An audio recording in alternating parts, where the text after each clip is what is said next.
Hello guys! Magandang araw sa ating lahat!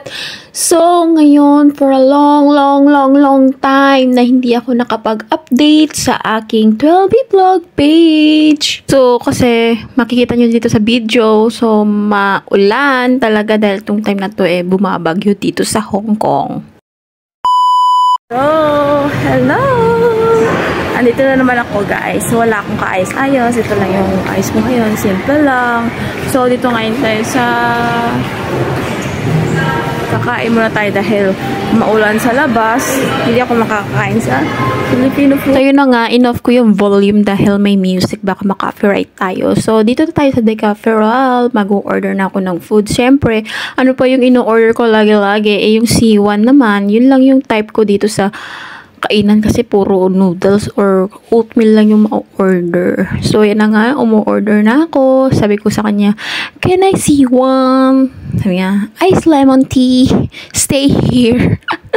So, yan, naiiyak-iyak ako kasi yung $50 ko mawawala na sa akin. So, yun na nga, waiting na lang ako sa aking order. Dito naman ako sa aking upuan.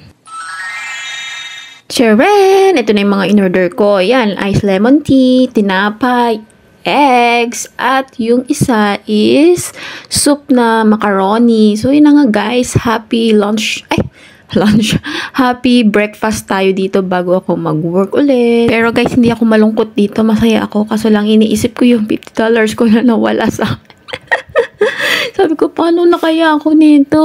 Pamasahe ko pa, naku, wala nang matira sa akin, barya-barya na lang. Pero iniisip ko na lang, sabi ko, basta mabusog lang ako, okay na ako.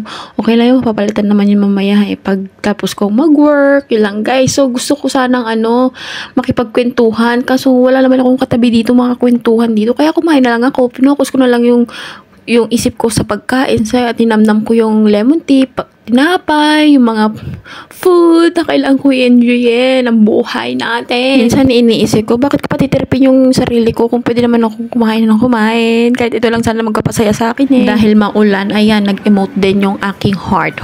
See you soon! Yay!